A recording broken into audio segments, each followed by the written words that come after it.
घर पे टाइल लगाने से पहले वीडियो देख लेना, नहीं तो आपकी टाइल भी दीवार से गिर जाएगी, नहीं तो कॉन्ट्रैक्टर भी आपको बेवकूफ़ बना सकता है या लेने में दिक्कत आ सकती है। तो आज की वीडियो में मैं आपको सब बताऊंगा कि टाइल लेने से पहले क्या ध्यान देना है, जब शॉप पे जाते हो क्या क्या चीज़ें चेक करनी है, कितनी टाइप की टाइलें आती हैं, और जब टाइल वाला काम करके चला जाता है तो क्या क्या चीज़ें चेक करनी है। और साथ ही साथ अगर पुरानी कोई दीवार है, प्लास्टर पेंट हो चुका है, उस पर टाइल लगा रहे हो, अगर ध्यान नहीं दोगे पक्का गारंटी आपकी टाइल गिरेगी ही गिरेगी। लेकिन जब भी टाइल लेनी है तो आपको एक चीज के बारे में जरूर पता होना चाहिए कि कौन सी टाइल कहाँ लगनी चाहिए और क्या टाइल के फायदे नुकसान है। वो तो मेरे ख्याल में सबको पता होना चाहिए, नहीं तो बेवकूफ बन जाओगे। दुकानदार जो देगा वो आप उठा ले आओगे और बाद में वो पानी से भी खराब हो सकती है, धूप से भी खराब हो सकती है। तो मैं बात कर रहा हूं विट्रीफाइड और सिरेमिक टाइल क्या है, जहां पोर्कलेन जो टाइल रहती है वो क्या है, तो सब चीजें आपको पता होनी चाहिए। तो सबसे पहले मैं बता दूं, जो आपको विट्रीफाइड टाइल होती है वो लुक बहुत ज़्यादा अच्छी देती है आपको, मतलब एक शाइन लुक देगी, बहुत अच्छी सुंदर दिखेगी। बड़े बड़े पीसीस में आती है, 2x4 के, 2x2 के, 4x4 के, आजकल बहुत बड़े बड़े पीसीस आ रहे हैं। वो पॉसिबल होता है विट्रीफाइड टाइल में। विट्रीफाइड टाइल वो ही जिसमें पानी वो सोखती नहीं है, मतलब नॉन पोरस होती है वो, जिसमें थोड़ा पानी अगर उस पर गिरेगा वो वहीं पड़ा रहेगा, अंदर एब्जॉर्ब टाइल नहीं करेगी। लेकिन दूसरी जगह होती है हमारी सिरेमिक टाइल। और सिरेमिक टाइल क्या है, जो पानी काफ़ी ज़्यादा सोखती है, क्योंकि 10 से 15% वो पानी सोख लेती है। जैसे हमारी ईंट रहती है वैसे ही पानी वो सोखती है। और जो विट्रीफाइड टाइल होती है वो कुछ पॉइंट्स में पानी सोखती है, मतलब ना के बराबर पानी सोखती है। तो इधर से हमें आइडिया लग गया, अगर हमें सिरेमिक टाइल हमने लगा दी बाथरूम में या बाहर, तो वो तो पानी सोखती रहेगी, और जब पानी सोखती रहेगी तो वो निकलने के चांसेस भी होते हैं कि वो टाइल दीवार को छोड़ देगी, आपके फर्श को छोड़ देगी, यहाँ वो सीलन डैम्पनेस कर सकती है पूरे घर में। तो आपको ये चीज़ों को दोनों को ध्यान रखना पड़ेगा। अभी पहचानना कैसे है, आप देख के तो पहचान नहीं पाओगे ना, बॉक्स पे मोस्टली नहीं लिखा होता है सिरेमिक की यहाँ वो, और दुकानदार भी नहीं आपको बताएगा। याद रखना, जो सिरेमिक टाइल्स होती हैं आजकल तो मोस्टली जो रियल सिरेमिक टाइल्स होती थी जैसे पहले बनती थी वो कम आ गई हैं, उन पे नई नई चीज़ें ऐड की जा रही हैं सिरेमिक टाइल में। तो जो सिरेमिक टाइल होती हैं वो छोटे साइज़ में आती हैं, क्योंकि अगर उनको बड़ा साइज़ बनाने जाएंगे तो वो टूट जाएंगी, क्योंकि उसमें थोड़े थोड़े लगा लो वॉइड्स हैं, और जिस चीज़ में थोड़े थोड़े वॉइड हो जो पानी सोखती है उसको जितना छोटा रखेंगे उतना चलेगी, जितना बड़ा करेंगे उतने टूटने के चांसेस है। देखने से आपको लगेगा मोस्टली उनका वुडन टेक्सचर रहता है, और जो सरफेस रहता है उनका वो रफ रहता है, थोड़ा बहुत रफ रहता है एज कम्पेयर टू विट्रीफाइड। तो आपको इससे आइडिया लग जाएगा। और विट्रीफाइड बड़े साइज आएंगे, और जब उसको बैक साइड, इनको दो एक तरीका और है पहचानने का, जो सिरेमिक टाइल होती है उनकी बैक साइड आप देखोगे तो वो मोस्टली वो क्या रहता है, ब्राउन कलर की रहती है, ब्राउन कलर की रहेंगी, मतलब वुडन टेक्सचर देंगी ही देंगी। लेकिन जो हमारी विट्रीफाइड रहती हैं ये ज़्यादातर क्या रहती हैं, हमारी वाइट कलर की आपको दिखेगा टेक्सचर। और आप इनका पीस लेके चेक कर सकते हो कि पानी कितना एब्जॉर्ब कर रहे हैं, तो इधर से भी आइडिया लग जाता है। फिर जो इनका बनने का तरीका अगर बताऊं मैं आपको, तो विट्रीफाइड टाइल उसमें 40% क्ले होती है और 60% सिलिका क्वार्ट्ज ये सब रहता है। लेकिन जो सिरेमिक रहती है वो क्ले से ही ज़्यादा बनती है, लार्ज क्वांटिटी में क्ले होती है। और मार्केट में जो आपको सस्ती मिलती है, जो अगर लगा लो जो सिरेमिक टाइल है वो स्टार्ट हो जाती है 25 रुपये से 35-30 इस रुपये रेट में, वो पर स्क्वायर फीट के हिसाब से शुरू हो जाएगी। लेकिन विट्रीफाइड टाइल थोड़ी महंगी रहती है, 35 से वो भी शुरू होती है, लेकिन जो अच्छी क्वालिटी की आपको मिलेगी 40, 45, 50 ऐसे में वो आपको मिलती है। फिर बात आती है कि सिरेमिक टाइल को लगाएं कहाँ, तो सिरेमिक टाइल वहाँ लगाइए जैसे आपके आजकल लोगों का ट्रेंड है कि दीवार पे टाइल लगवाते हैं, तो वहाँ पे आप सिरेमिक टाइल अंदर में लगा सकते हो जहाँ पे सीलन मॉइस्चर पानी वगैरह कम है, तो उसकी लाइफ भी ज़्यादा रहती है। अगर आपने सिरेमिक टाइल लगा दी बाहर, धूप है जहाँ जहाँ पानी पड़ता है, तो उसकी लाइफ कम हो जाती है, उसका कलर फेंट हो जाएगा। पहले तब सबसे पहले धूप पड़ेगी सिरेमिक टाइल पे, उसका कलर फेंट हो जाता है। दूसरा वो पानी सोखती है, दीवार से छूटने भी लग पड़ती है, और माइनस से थोड़े थोड़े क्रैक्स भी क्रिएट हो जाती हैं अगर कंटिन्यू वहाँ बारिश पड़ती रहती है। तो सिरेमिक में ही एक और मतलब एक अच्छा ऑप्शन मैं बता दूँ, जो है पोर्सिलियन जो टाइल्स रहती हैं, मतलब सिरेमिक का एक अच्छा बेटर अगर लगा लो एक उसका हिस्सा जिसमें कुछ चीज़ें ज़्यादा ऐड की जाती हैं, तो वो पोर्सिलियन टाइल्स बनती है, जो आपके बाथरूम के लिए भी अच्छी हैं, मतलब वो इतना ज़्यादा पानी नहीं सोखती हैं, मतलब विट्रीफाइड के बराबर बराबर ही हैं। जैसे विट्रीफाइड है वैसे ही पोर्सिलियन है, लेकिन उसमें एक चीज़ है, प्रोक्लेन जो टाइल्स हैं वो सस्ती हैं विट्रीफाइड से, तो उनको आप यूज़ कर सकते हो। अगर आपको मैं कहूँ आपने कुछ बिजनेस करना है जहाँ आपके घर की ज़्यादा क्वांटिटी की आपको काफ़ी टाइल लगनी है, तो सबसे सस्ती टाइल जो मिलती है, मैं खुद वहाँ रह चुका हूँ, काम कर चुका हूँ, वो है मोरबी गुजरात। तो मोरबी गुजरात से अगर आप क्वांटिटी में टाइल लाते हो लार्ज क्वांटिटी में, तो आधे आधे रेट का फ़र्क पड़ जाता है आपको।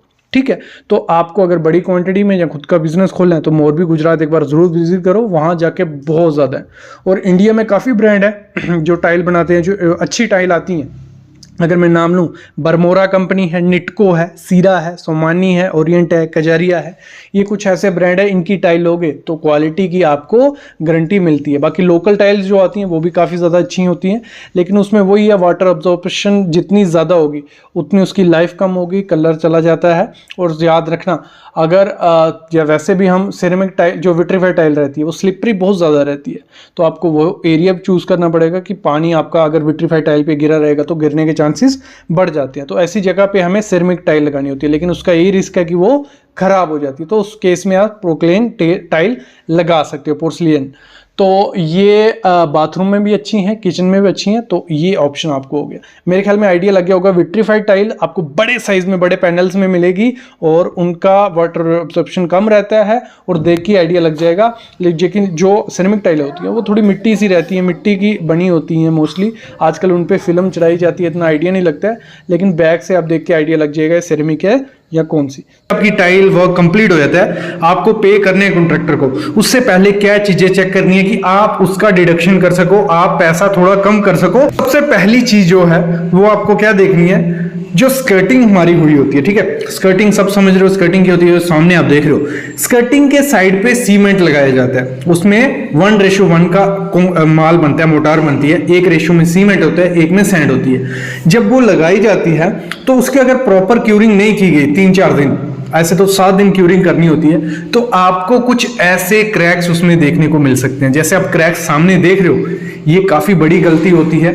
अगर ऐसे क्रैक्स आपको दिखे तो वो थोड़े टाइम बाद वो जो सीमेंट होगा वो बिल्कुल ऐसे मिट्टी जैसा बन जाएगा और आपकी स्कर्टिंग निकलने लग पड़ेगी। यही कारण होता है कि जो वर्टिकल टाइल्स होती है, डैडो टाइल्स होती हैं, बाथरूम की हो गई, किचन की हो गई, या टॉयलेट की हो गई, या स्कर्टिंग हो गई, वो निकल जाती है। किस कारण कि उसको जहां जो एक्सपोज्ड एरिया होता है वहां पे क्यूरिंग प्रॉपर से नहीं हो पाती है। तो ये चीज है, ऐसे क्रैक्स बन जाते हैं। तो ये आपको चेक कर लेना कि ऐसे क्रैक्स तो नहीं दिख रहे, ऐसे क्रैक्स दिख रहे हैं तो आप कॉन्ट्रैक्टर को बोल सकते हो ये गलती है। दूसरी जो गलती होती है, आपको क्या करना है, टाइल की चेक कर लेना है। जैसे टाइल एक बार लग जाती है तो आपको कोई भी एंकल हो गया, आपका हाथ हो गया, उंगली हो गई, उससे जो टाइल होती है उसको मार के देखना है। जहां साउंड ऐसे लगता है आपको ढोल की तरह खाली सी साउंड लग रही है, जैसे आप साउंड सुनो, ऐसी कुछ साउंड लगे तो मतलब वो टाइल नीचे से खाली है, उसमें प्रॉपर से नीचे सैंड और सीमेंट का मोटार नहीं है, तो वो टूट सकती है। जैसे अगर बाई चांस उस पर हैवी लोड नहीं, अगर कोई जोर से चलेगा भी तो वो टूटने के चांसेस काफी ज्यादा बढ़ जाते हैं। जो अगर खाली नहीं होगी नीचे से, कुछ ऐसी टाइल वो दिखेगी जैसे आप मारोगे। तो ऐसे आपको किसी भी चीज से आप मार के देख सकते हो, आपको आइडिया लग जाएगा यहाँ नीचे खाली है, यहाँ नहीं, और ये आपको दिखा सकते हो उसको। और ये काम आपको तब कर लेना है जब आपकी ग्राउटिंग नहीं हो। एक बार ग्राउटिंग हो जाए फिर काफी दिक्कत हो जाती है सब सही करने में। अगर ग्राउटिंग नहीं हुई है उससे पहले चेक करके आपको उसको बता दो, वो सीमेंट स्लरी बना के नीचे डाल देते हैं, थोड़ा बहुत इफेक्ट उससे ठीक हो जाता है, वो मतलब बजना और थोड़ा कम हो जाता है, मतलब सही हो जाता है। ये आपको चेक कर लेना। दूसरी चीज, तीसरी चीज, जो भी ग्राउटिंग की जाती है, आप ग्राउटिंग देख रहे हो, ग्राउटिंग क्या होती है, हम ग्रुप छोड़ते हैं 3 से 4 mm का, तो वो प्रॉपर ग्रुप छोड़ के उसमें प्रॉपर ग्राउटिंग हो रही है कि नहीं हो रही है, ये आपको चेक करना बनता है। क्योंकि देखो, अगर उसमें प्रॉपर ग्राउटिंग नहीं होगी, आगे पीछे होगी, या कुछ चीजें खाली रहेगी, जैसे यहाँ खाली रहेगी, बहुत बड़ी गलती होती है। तो आपको जो भी कलर की ग्राउटिंग है वो चेक कर लेंगे प्रॉपर उसमें फिल की है नहीं की है। फिर जहाँ व्हाइट सीमेंट लगाया जाता है वहाँ व्हाइट सीमेंट लगा है नहीं लगा है, ये सब चीजें चेक करनी होती हैं, फिर ही उसको आपको पे करना होता है। अगली चीज आपको देखनी है, जो बाथरूम है, किचन है, उसमें उसने स्लोप प्रोवाइड की है, क्योंकि आपने स्लोप तो मेंशन की होती है कि यहाँ मैन होल है, यहाँ से पानी यहाँ जाना चाहिए, ऊपर शॉवर लगा है, यहाँ से पानी यहाँ जाएगा। लेकिन अगर आपने फिर पानी फेंक के देखना है कि स्लोप है नहीं है, देखो एक बार टाइल लग गई दिक्कत तो होती है, कुछ हो नहीं पाता है जब, क्योंकि टाइल तोड़ के सब करना पड़ेगा। लेकिन आप वो पैसा डिडक्शन करके बाई चांस बाद में रिपेयरिंग या मेंटेनेंस करवानी पड़ी तो वो पैसा वहां इन्वेस्ट कर सकते हो, क्योंकि आप उसको पैसा दे रहे हो मन चाहा, जो उसने मुंह पे बोला वही पैसा आप दे रहे हो। अगर वो आपको स्लोप नहीं प्रोवाइड कर पा रहा है, आपकी टाइल फिक्स नहीं अच्छे से, तो किस चीज का पैसा है? ऐसे तो कोई भी लेबर या कोई भी इसको टाइल को लगवा देगा। ठीक है, ये चीज चेक करनी है। और दूसरी चीज होती है, क्योंकि सीमेंट और सैंड ये सब चीजें काफी यूज होती हैं जब टाइलिंग वर्क हो रहा होता है, तो आपको चेक करना है जो टाइल होती है थोड़ी रफ सरफेस होती है उसमें सीमेंट तो नहीं फंसा होता, क्योंकि काफी जगह मैंने देखा है, जैसे सामने टाइल देख रहे हो यहाँ सीमेंट रह जाता है, और ये सीमेंट साफ करके उनकी रिस्पॉन्सिबिलिटी होती है। पूरी टीम जैसे आप मार्केट से टाइल लेके आए थे वैसी आपको वहां दिखनी चाहिए। ये नहीं है कि आपको उसकी फिनिशिंग या सफाई करनी पड़े, तो वो इन्वेस्टमेंट किस बात की? तो ये आपको पहले ही उससे साफ करवानी है। और ये चीज आपको ध्यान तब रखनी होती है जब टाइलिंग वर्क हो रहा होता है, उसी दौरान आपको चेक करते रहना है डे बाय डे। तो उससे क्या होगा, क्वालिटी अच्छी रहती है और साफ सफाई बनी रहती है। ये चीजें आपको पहले चेक कर लेनी है। अगली चीज जो टाइल है, मोस्ट इंपॉर्टेंट चीज है जो टाइल है, आपने देखा होगा कि टाइल कभी कभी ऑफसेट रह जाती है, ऊपर नीचे रह जाती है। और ये क्या बोलता है जो कॉन्ट्रैक्टर होगा जो काम कर रहा है, वो बोलता है कि टाइल बेंड आ रही है, जो पीछे से ही बेंड है। चलो कुछ टाइल बेंड आती है, कजारिया की मोस्टली टाइल मैंने देखी है तो 2x4 की, जो बड़े पैनल्स रहते हैं वो बीच में से बेंड रहते हैं। ये कजारिया की बहुत खराब चीज है, डिसएडवांटेज है। इतना आदमी 60 से 70 रुपए पर स्क्वायर फीट इन्वेस्ट कर रहा है, फिर भी अगर बेंड टाइल मिली तो ये अच्छी चीज नहीं है। तो ये मोस्टली आती है इसकी। तो आपको क्या करना है, जो उसके 4 कॉर्नर होते हैं टाइल के, वो 4 कॉर्नर एक दूसरे के सामने बिल्कुल एग्जैक्ट एक लेवल पे मिलने चाहिए, चारों कॉर्नर। अगर वो चारों कॉर्नर एग्जैक्ट एक दूसरे से मिले हुए हैं तो बीच से अगर बैंड दिख रहा है तो फिर हम बोल सकते हैं कि ये टाइल ही बैंड है। अगर वो 4 कॉर्नर भी एक दूसरे से नहीं मिले हैं प्रॉपर से और बीच से बहुत ज्यादा है, तो फिर आप कॉन्ट्रैक्टर को बोल सकते हो कि ये 4 कॉर्नर ही नहीं मिले हैं, तो बीच से बैंड आप कैसे बोल सकते हो? अगर एक बार 4, क्योंकि जो अच्छा कॉन्ट्रैक्टर रहेगा, जो अच्छा मिस्त्री रहेगा, वो क्या करेगा, चारों कॉर्नर मिलाएगा, एक लेवल पर वो मिला देते हैं। जब चारों कॉर्नर एक लेवल पे मिल जाते हैं, फिर बीच में से अगर बाई चांस बेंड भी है तो वो थोड़ी बहुत दिखती है, ज्यादा नहीं, इतनी ज्यादा बेंड नहीं होती। 1-2 mm का बेंड होता है, लेकिन वो काफी ज्यादा दिखता है अगर पूरा लेवल सरफेस होगा, और 1-2 mm का बेंड भी काफी ज्यादा उसमें दिखने लग पड़ता है। तो ये चीज भी आपको चेक कर लेनी है कि आपकी टाइल बेंड है या कॉर्नर मिले हुए हैं, नहीं मिले हुए, ये चीज।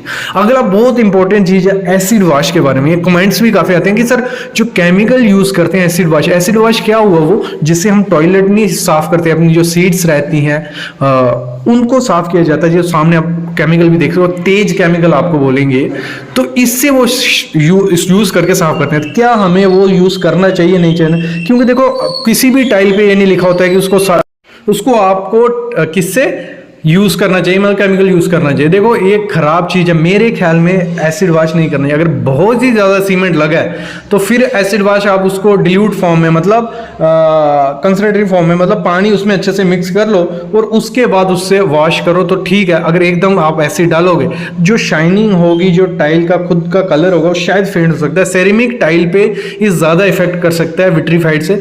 तो ये मेरे ख्याल में मैं प्रेफर नहीं करूंगा कि आप केमिकल से इसको वॉश करो। इससे अच्छा है कि जब टाइलिंग लग रही है तभी अगर डेली साफ किया होगा तो आपको एसिड वॉश करने की जरूरत बिल्कुल भी नहीं है। ये आपको कॉन्ट्रैक्टर को पहले समझा लेना है। तो ये कुछ चीजें होती हैं कि आपको ये चेक करनी है। मैंने आपको टोटल 7 चीजें बताई। पैसे देने से पहले ये चेक कर लेना कि ये सही है नहीं है, क्योंकि अब हमारी सीरीज, ये टाइल की सीरीज खत्म हो रही है। प्लेलिस्ट इस पे बन चुकी है, 6 से 7 वीडियोस थी। जो वीडियोस आप 6 से 7 देखोगे, आप गारंटी है सीख जाओगे कि कैसे टाइल लगवानी है, क्या रेट है, वो सब चीजें उस वीडियो में मैं बता चुका हूँ। सब में प्लेलिस्ट अलग से है टाइल वर्क पे, हाउस कंस्ट्रक्शन सीरीज में भी ऐड है ये सब, तो आप देख के आइडिया ले सकते हो, सीख सकते हो।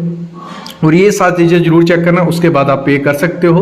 क्योंकि 16 से 17 रुपये पर स्क्वायर फीट दे रहे हो। 1000 स्क्वायर फीट का अगर घर है तो काफ़ी ज़्यादा आपका 17 से 18,000 रुपये आपका उसमें लग रहा है 1000 स्क्वायर फीट के एरिया में ही सिर्फ, बाकी स्कर्टिंग का अलग। तो ये चीज़ें आपको चेक कर लेनी है, ठीक है। अगर आप चाहते हो कि आपके घर की टाइल ऐसे दीवार से ना गिरे, तो सामने आप देख रहे हो जो टाइल लगी हुई है दीवार पे, वो गिरना स्टार्ट हो गई है। रीजन क्या है, देखो मैं सिर्फ दबा रहा हूं ना, पूरी टाइल दीवार की गिरने लगी है। जब एक बार गिर गई दोबारा टाइल हम नहीं लगा सकते, क्योंकि पीछे इसके केमिकल चिपका हुआ है, वो दोबारा लगेगा ही नहीं, तो पूरे पैसे बर्बाद हो जाते हैं। और ये है फ्लोरिंग की टाइल। अगर आप चाहते हो कि आपकी टाइल ऐसे टूटे नहीं बीच में से, तो ये वीडियो देखनी पड़ेगी। ये हुआ क्या है, नीचे का जो बेस था टाइल का वो अच्छे से नहीं हुआ और टर्माइट बेस खा गया। तो जैसे ही नीचे से खाली हुआ उसके ऊपर चलोगे तो टाइल टूटेगी ही टूटेगी। तो आज की वीडियो देख लो, ये दोनों किस्से आपके घर में हो सकते हैं। ये कर देते हैं, देखो जिस इस तरीके से खड्डे खड्डे किए हुए हैं, कुछ नहीं हुआ है, ये खड्डे खड्डे थोड़ी देर ही रुकेंगे। जब एक बार थोड़ा टाइम निकल गया उसके बाद ये टाइल आपकी गिरना स्टार्ट हो जाएगी। तो आज की वीडियो में मैं आपको बताऊंगा कि पेंट की दीवार पे टाइल कैसे लगानी है। तो इंपॉर्टेंट वीडियो कंप्लीट देखना। हमेशा याद रखो, जब भी जो पेंट वाली दीवार होती है उस पे टाइल लगाने से पहले 2-3 चीजें आपको करनी पड़ेंगी, नहीं तो टाइल निकलेगी। सबसे पहली चीज, जो भी पेंट होता है उसको निकाल देना है। पुट्टी है बिल्कुल जीरो होनी चाहिए, मतलब उस पे पेंट और पुट्टी रहनी नहीं चाहिए, प्लास्टर दिखना चाहिए। और साथ ही साथ आपको जो हाकिंग की जाती है, जो खड्डे बनाए जाते हैं, वो प्रॉपर तरीके से करने पड़ेंगे। अगर उनको दूर दूर रखा गया तो वो कभी भी टाइल को नहीं पकड़ेंगे। मेरे ख्याल में हाकिंग इस समय पुराना तरीका, उससे करना ही नहीं चाहिए, क्योंकि प्रॉपर बॉन्ड कभी नहीं बनती है। आपको हमेशा क्या करना है, जो प्लास्टर पेंट जब निकालोगे, ग्राइंडर मारना है। इस तरीके से ग्राइंडर मारना है कि जो प्लास्टर की ऊपर की लेयर है, पेंट पुट्टी तो निकलनी चाहिए, प्लास्टर की ऊपर की लेयर भी निकल जाए और सीधा प्लास्टर आ जाए। और हमेशा जब भी टाइल लगवानी है पेंट और वॉल पे, तो आपको केमिकल एडिजिव यूज़ करना है। टाइल एडिजिव जो आता है जिससे चिपकती है टाइल हमारी, वो यूज़ करना है। कभी भी सीमेंट और सैंड यूज़ मत करो। सीमेंट सैंड क्या होता है, थोड़े टाइम बाद सिकुड़ते हैं और उससे होता क्या है, जो आपने खड्डा किया होता है उसमें गैप बन जाता है और टाइल आपकी छूट जाती है उस दीवार से। तो हमेशा जब भी आपको टाइल लगानी है पेंट वाली दीवार पे, तो आपको केमिकल एडिजिव यूज़ करना है और इस तरीके से यूज़ करना है कि थोड़ा कोई 2-3 mm आपको उस दीवार पे लगाना है केमिकल, पहले जहाँ टाइल चिपकानी है, फिर टाइल पे लगाना है, फिर उसको चिपकाना है। तो आपकी टाइल नहीं निकलेगी। अगर हाकिंग करते हो, खड्डे खड्डे करके आपको लगानी है, तो खड्डे इस किस्म से होने चाहिए। 1 स्क्वायर फीट में आपके काफ़ी खड्डे होने चाहिए, मतलब 2 खड्डों के बीच में 20-10 mm से ज़्यादा गैप नहीं होना चाहिए। इतने पास पास खड्डे आपके होंगे तो सही तरीके से टाइल लगेगी, नहीं तो निकल जाएगी। और साथ ही साथ सामने आप देख रहे हो, ये वो दीवार है, इसमें भी पेंट निकाल के टाइल लगाई गई है और यहाँ पे ग्राइंडर मारा गया। देखो इसमें जो ग्राइंडर मारा गया उससे खड्डे भी बन गए हैं, पेंट भी निकल गया है और प्लास्टर दिखने लग पड़ा है। तो इस तरीके से टाइल अगर लगाओगे तो कुछ दिक्कत नहीं आएगी। और अगर सीमेंट से टाइल लगाओगे तो वो तो निकलनी ही निकलनी है, क्योंकि जो सीमेंट होता है वो श्रिंक होता है थोड़े टाइम बाद, तो श्रिंक होगा तो वो निकलेगा ही निकलेगा। और अब अगर आपको इस तरीके से बचना है कि आपकी टाइल में ये क्रैक नहीं आए, सबसे पहले ये क्रैक जो आते हैं मोस्टली देखे जाते हैं जो आपकी पार्किंग टाइल होती है, जहाँ बाहर आप टाइल लगाते हो। जब भी आप बाहर टाइल लगवाओ, सबसे पहली चीज़ करनी है, टाइल तो 8 से 12 mm मोटी होनी चाहिए। 8 से 12 mm मोटी टाइल नहीं होगी तो दिक्कत आएगी। दूसरी चीज़ आपको क्या करनी है, जब भी आपको बाहर टाइल लगवानी है, नीचे ATT कर लेना है, एंटी टर्माइट ट्रीटमेंट। उससे क्या होगा, जो नीचे की मिट्टी है वो हमारा टर्माइट या दीमक कुछ नहीं खाएगा, तो हमारी मिट्टी सेफ रहेगी। उसके ऊपर आपको ग्रेड स्लैब डालनी है। ग्रेड स्लैब क्या होगी, मतलब एक कंक्रीट की लेयर डालनी है 3 से 4 इंच की, M20 या M15 या 10 भी डाल सकते हो, ठीक है। वो ग्रेड एक डाला आपने 4 mm का ग्रेड स्लैब, उसके ऊपर रेत के जो मिक्सचर बनाते हैं वो डाल के उसके ऊपर टाइल लगाओगे तो आपके 2 किस्म से ये टाइल टूटती है। एक तो होता है कि नीचे से दीमक ने खा लिया तो नीचे बैठ गई, दूसरी सेटलमेंट होती है, मतलब नीचे अगर सरफेस कहीं से पानी घुस गई या कुछ हुआ, मिट्टी बैठ गई, उस तरीके से भी ये हो सकता है। और तीसरा, अगर टाइल खाली रह गई नीचे से तो लोड के कारण वो टूट जाती है। तो ये 2-3 चीज़ें आप ध्यान रखोगे, ना तो आपकी दीवार से टाइल गिरेगी, ना नीचे की टाइल आपकी टूटेगी। मेरे ख्याल में आंसर मिल गए होंगे। अभी मैं लेता हूँ अलविदा, ऐसी वीडियोस लाता रहूँगा।